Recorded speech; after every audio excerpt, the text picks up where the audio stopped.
cinklemez segítségével jól szemléltethetjük a fotoeffektust, a fényelektromos hatást.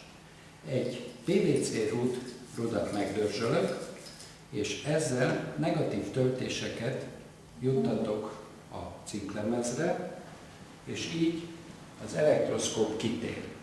Rövid idő múlva az elektroszkóp mutatója megáll, várjuk meg, amíg felveszi az egyensúlyi helyzetét, és mutatja, hogy a cinklemeznek töltése van. Ezek után egy ultraibolya fény kibocsátó kvarclámpával világítsuk meg a cinklemezt, és jól látjuk, hogy az elektroszkóp elveszti a töltését, a cinklemezről az elektronok a fotoeffektus hatására távoznak.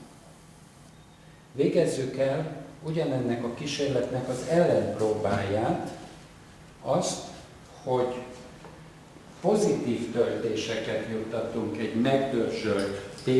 megdörzsölt plexi rúd segítségével. Plexi rúdnak ugyanaz az elektromossága, mint az üvegnek. Most pozitívra töltöttük a cinklemezt, várjuk meg megint, hogy az elektroszkóp mutatója megálljon, újra világítsuk meg a cinklemez ultraibolya fénnyel,